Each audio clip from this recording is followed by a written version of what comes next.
This podcast is part of the Pod Syndicate family. For more criminally compelling shows, articles, and conversations, head to wearepodsyndicate.com. Two men journey to the bars and restaurants of Scandinavia to find amazing beers, always with the same question. Hey, what's on tap? It's time to find out. What's on Tap podcast. Welcome. I am your host, Stefan. And I'm your co-host, Martin. And today we have a British episode for you. Rule Britannia. Britannia rules the waves. It does. It does. I mean, it used to. It did used to. Yeah. Definitely. Now it doesn't really do much of anything. But they have some good breweries. They have some amazing breweries. I would say, as far as beer meccas go, Northern England is extraordinary these days. They are doing some crazy good stuff. And to prove that, we have two beers from... Yes, so one of the beers I got myself, and one of the beers I got thanks to a fan of the podcast, Pontus, who's also been on the podcast. Yes. So he got us the Cloudwater and The Veil collaboration called Chubbles, which is it's either a double or it's a triple India Pale Ale. Wow. With a lot of power, and it's very fresh. They release it, I think, once a year. Okay. And the other beer, should we say it now or after the break? We'll say it now. Okay. It's the North Brewing Triple Fruited Gose, and it's weird that it's called Triple Fruited, but we'll get to that later. Yes. It is a mystery for you to unravel, listeners. Right. So we got The Veil and Cloudwater teaming up. And how do you feel about Veil collabs? Some are really good. Some have been really good. But for me, they're kind of like when Jay Wakefield does a collab. It might be good, but it's probably not going to be nearly as good as like what they do on their own. No, they don't add that much magic, but Cloudwater is a good brewery in itself. Yeah. Cloudwater is an amazing brewery. They really kind of set the world on fire with cloudy IPAs or hazy IPAs as they become to know over on this side of the pond. Speaking of hazy, this one really puts the new in New England. Woof. Yeah, this is... It's very murky. Yeah, it is. I did bring it here in a bag, so it's probably... It hasn't had enough time to completely desedimentize. That's a new word. Is that a new word? Yeah, I just made it up. But do you think this would there would be a sediment issue here if you let this sit long enough? I've had this one before, this vintage, recently, and I've seen pictures that are much clearer, but those were from cans that had been resting a long time. Okay. Longer time, all right. We have a... so this came out in February of this year, February 5th. Yeah. So it's still quite new. All right. Or by U.S. standards, it's way past its prime and it's probably a drain pour. Yes. All right, cheers, man. Cheers. I have only smelled it. It doesn't smell that aggressively fruity or hoppy. It doesn't. It just smells like kind of like an IPA. But then for me, when it comes to triple IPAs, they're usually not huge hop forward notes. Sometimes be really caramel forward notes, but that's right.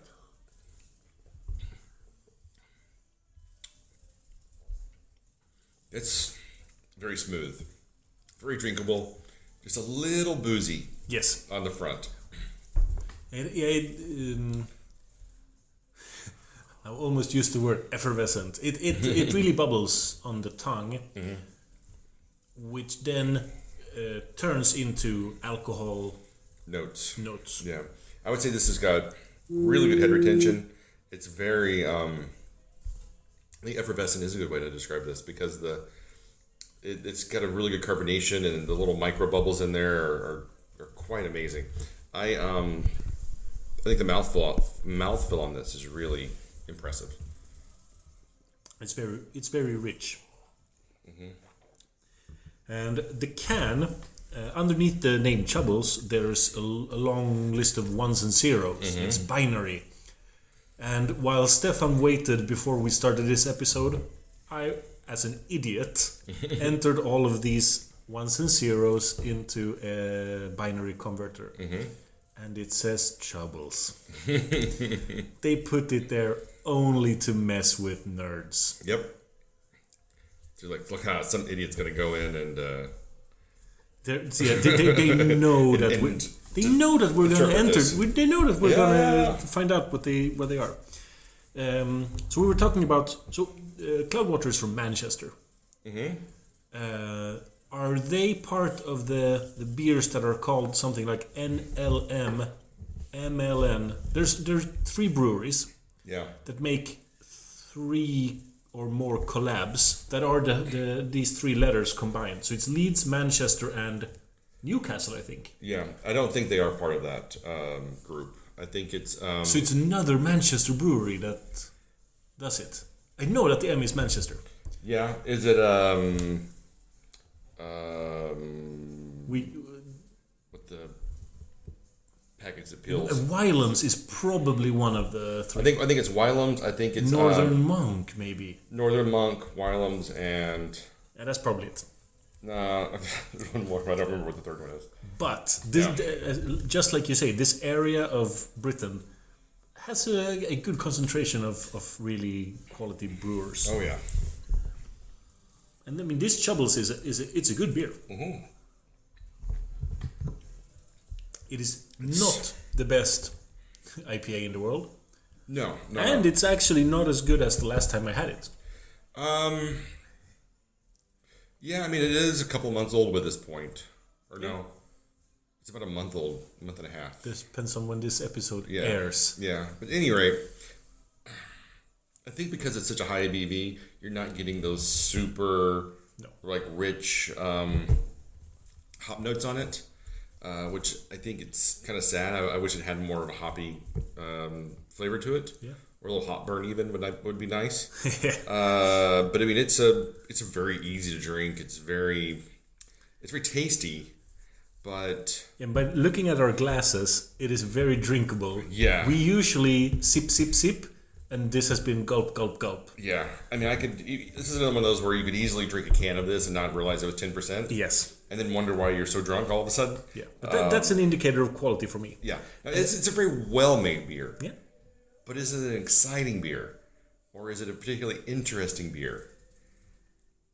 Maybe not. No. It When I go back and I think about like what Cloudwater is doing with their version double IPAs they're putting out, where each one was slightly different, you could really taste like what was happening in each beer when they were making it. And then you come to this, and it's just kind of like, yeah, it's good. It's a nice beer, but I get what you mean. This is just another triple IPA, a good one. Yeah. But maybe not exciting. Good, but not exciting. Right. I mean, am I going to remember having had this in like a month? Probably not. No. Unless someone's like, "Hey, you remember Chubbles?" I'm like, "Oh yeah," because I remember the name. But like, I don't think that I'll have a. It's not gonna. It doesn't have a lasting impression on me. No. I have a story about Chubbles that I'll try to condense it. Last year I was in London and I did the Bermondsey Beer Mile. I've talked about that before on the podcast. Yep. I almost one of my first stops was Cloudwater, where I asked for Chubbles and one other beer, and I got two two IPA-looking glasses, and I go and I sit and I drink, and something's nagging me. The flavor it doesn't feel like a triple IPA. Something's surprisingly fresh and not alcoholic. So I go back and I ask, what did I get? Oh, the blah blah blah and the double IPA. Oh, I didn't get Chubbles. I got the double IPA. But I was doing the Bermondsey Beer Mile, so I was strapped for time at each location. Yeah. So I said, I'll go back for Chubbles later. I need to hit every spot. And after doing the entire beer mile, if you were up there, you could have just grabbed the Chubbles while you were there and just pounded a 10% beer real quick. Yes, but I didn't because I said, fuck it, I'll return. Then after doing the entire Bermondsey Beer Mile, I returned to Cloudwater, and as I'm walking in, a security guard puts his palm straight into my solar plexus, my chest, and stops me, and I go, what? And he says, dude, have you seen the queue? and there's a queue of at least 50 people waiting to get in because there's a maximum occupancy it's limit. a really small It's place. so small. Yeah. And I just look at the queue and I think to myself, I'm Swedish. I'm usually good at queues, but I didn't see this one. We're not expecting it. No. So I never drank Chubbles that year. And I think that was why Pontus got a can and said, you should really review this for the show. Oh, well, I'm glad he did. Yes. Because it's a very good beer. Yeah, exactly.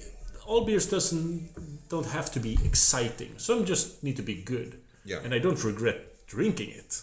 Oh, definitely not. But it's not a beer to chase that much. There are so many other beers you can chase. Yeah. I have to agree with you there. We had a marshmallow key lime IPA at Himariet from Evil Twin, and that was amazing. It was like, but it was also one like, you got to split it with some people. Because even though it was amazing, it was so delicious. That key lime was really hitting hard, and so it was like super tart. You'd have a sip, you're like, "Ooh, that's tart." Ooh, boy. You'd have a little bit, but it was still so good because you got like all of the marshmallowy vanilla flavors and the key lime flavors and a little bit of like a graham crackery. I mean, it was really impressive. No. Yeah. So how do you rate this? I am going to give this a. I think I'm going to go with 4. Yeah.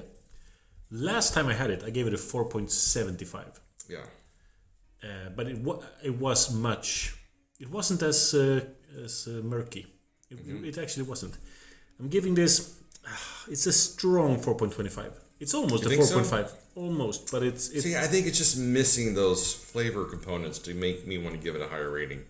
Like I said, right now it's good, not great. I really enjoy it. I think it's a fine beer, but if it had something that made it pop a little bit more, I think in the flavor profile, I would be like all over this. Yeah, there's something in the aftertaste that I really like, and it's really lingering. Maybe it's peaches. There's some fruit that I can still taste it. Yeah. Even though it's been a while since I had a sip. But I'm finding difficulty putting it in words. There's some fruit that lingers together with the alcohol. It's got to be kumquat then. It's all the kumquat. Is kumquat normally lingering flavor? Yep. We don't talk about kumquats enough.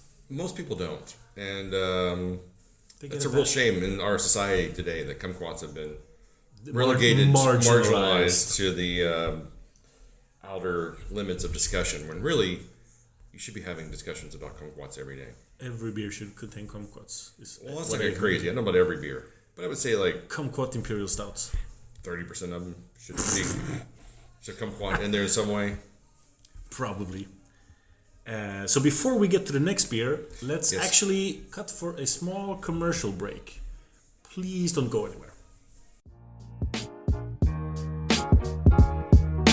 The Mulberry Boys, every Friday night.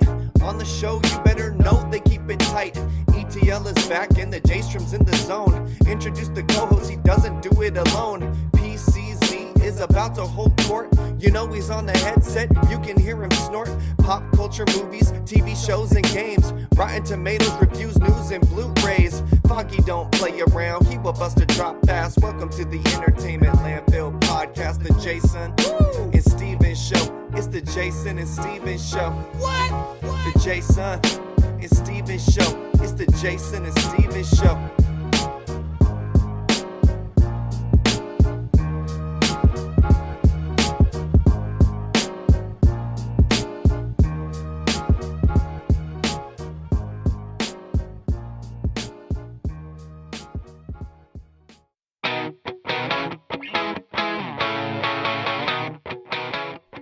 Have you ever wondered what so-called family films will scar your kids forever? Putting 4 and 5-year-olds in front of this movie, it's like, if they didn't know what death was before this, they're going to know it after it. They're going to know it after it, and they're going to be freaking terrified. And they're going to be questioning you. Yeah. Or do you have the slight suspicion that your loved one has a cold, dead heart? Yeah, the Dark Knight has got like all the orphans and like, oh no, we're going to die. They did not build up those orphans at all. In my head, I was like, kill them. Then look no further. The His Film Her Movie podcast is the show for you. It's the movie podcast that celebrates the contrasting cinematic tastes of its hosts. So join Jordan and Lauren every week on their unique journey through the land of the silver screen. So if you're looking for a few laughs, some fun film-related chat, then get involved. You can find us on Apple Podcasts, Spotify, Stitcher, or wherever you get your podcasts. All right, and we're back. Woo! We're finally back. Exciting. And we're starting with the North Brewing Triple Fruited Gose. Yeah. And what's so weird is they make a bunch of these. I think they have like a whole line of triple fruited goses. Oh, they're all called triple fruited gose? Yeah. And then what makes them different is the fruits that are involved in it. So if you look it up, there's triple fruited gose, and there's probably like 6 or 7 of them. Because I've had one of these before, but it wasn't this one. That makes a lot of sense, because I was going to complain that the triple fruited gose contains blackcurrants, blackberry, cherry, and lingonberry. There's 4 fruits / berries. I know. But that would be a quadruple fruited gose. Yeah. But then that would throw off their marketing. Yeah. It clocks in at 4.5% alcohol by volume, which makes me intrigued. How much flavor they can pack into this. Oh, they've got a lot. This smells like... the appearance is... smells like cherry, blackberry... There's a brand of... I wouldn't call them health drinks, but they're very thick. Some people say they're good for the stomach. Like Proviva is the brand. It looks like a Proviva shot. It does look like a fruit juice shot. Yeah, multivitamin fruit juice it is like concentrate. A magenta berry. It smells like fruit juice. Yes. It smells like if you've ever had orange juice in your refrigerator too long and it starts to ferment. It smells like it's like fruit juice that started to ferment. You want to try it? Oh, I do. Cheers. Very much so. Cheers.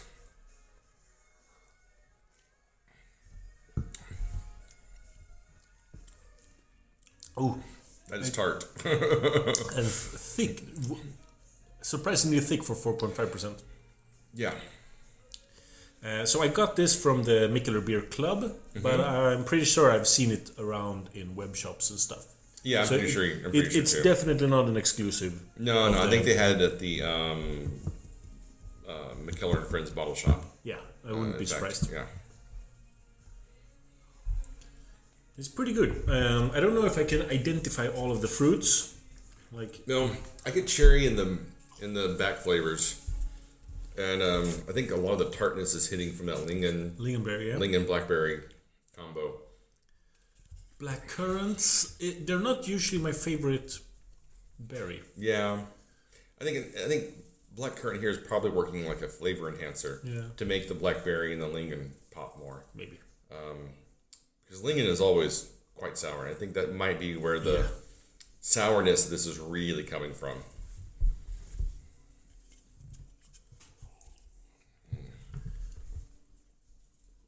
Man, I'm digging it. It's really good. It's not as drinkable. I mean, it's tart. Yes. And it's dry. I mean, it really dries your mouth out when you finished. I haven't even had half of the glass yet, and it's already starting to push back. Oh yeah? Like, it's good. Oh, I don't want to swallow more right now. Maybe a little. It's one of those. It's more of a sipper, is what you're saying. You want to have a little bit, and then you try, and then you have a little bit more, and you're like, whew. A little bit more. Yeah, I like it. I think it's really good. I've enjoyed the other of these triple fruited goses that I've had from North. I didn't know that. Think about it. I don't know that I've had other beers. Maybe I'm sure I have. I've had other beers from North Brewing that aren't fruited goses. Yeah, you have to have had. They've been flooding the market with all kinds of beers. I know, but I know that this is what's been, I would say, the predominant beer from them that they put out. Are you looking up triple fruited gose? Yes, I was curious. I've only had one. I've only had the white guava and raspberry. Yeah. But I can see now that they make a lot of them. Yeah. Just a good, like, 10 or so there, looks like.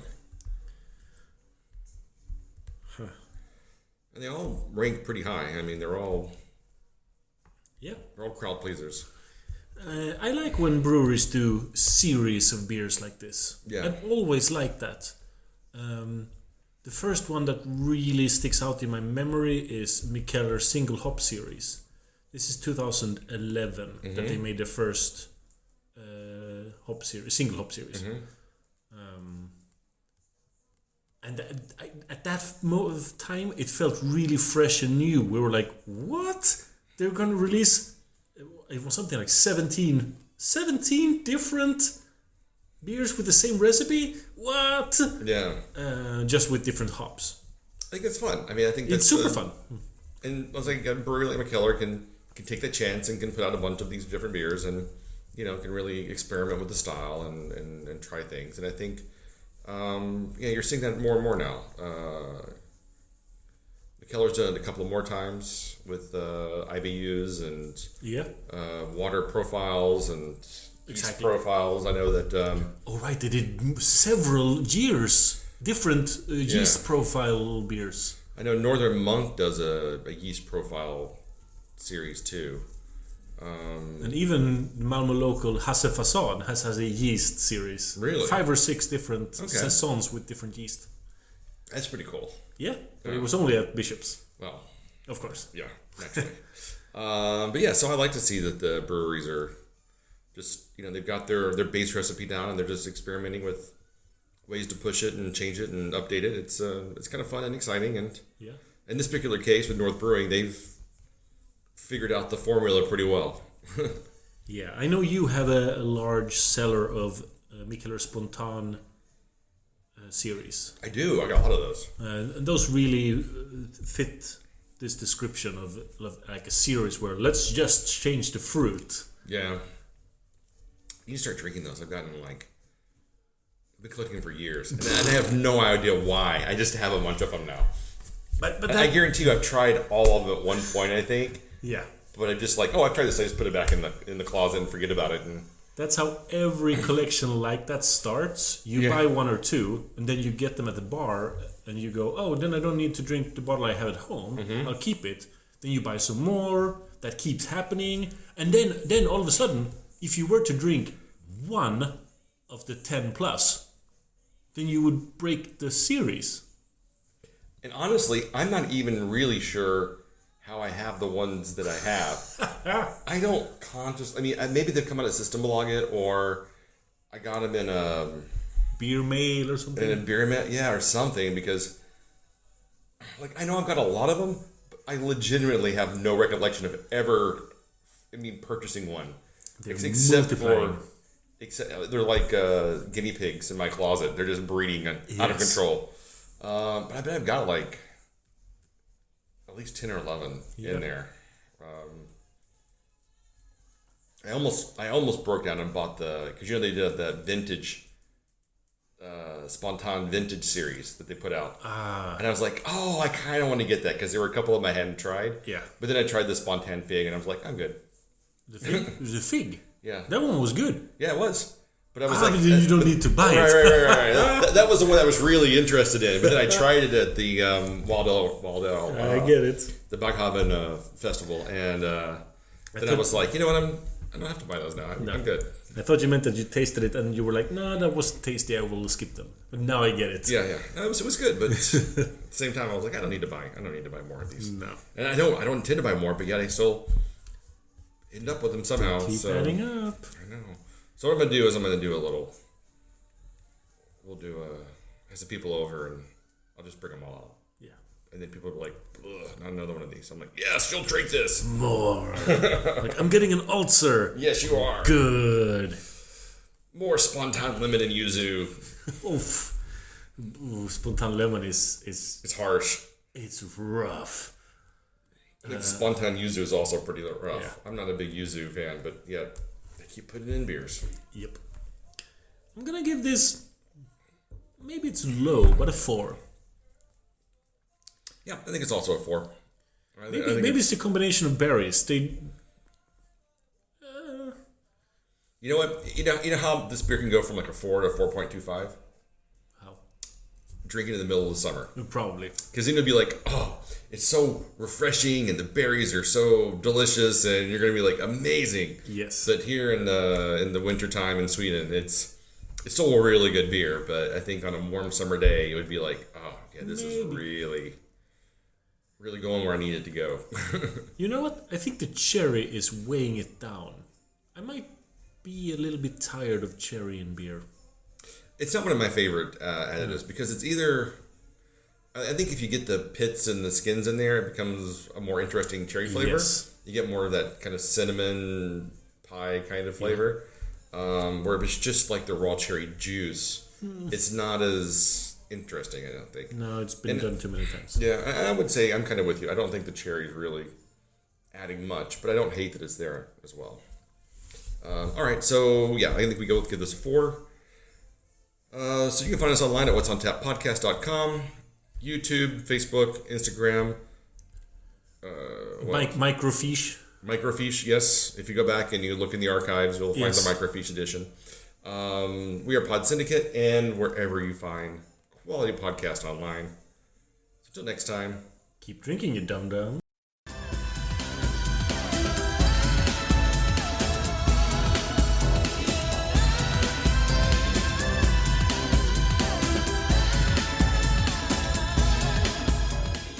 This podcast is part of the Pod Syndicate family. For more criminally compelling shows, articles, and conversations, head to wearepodsyndicate.com.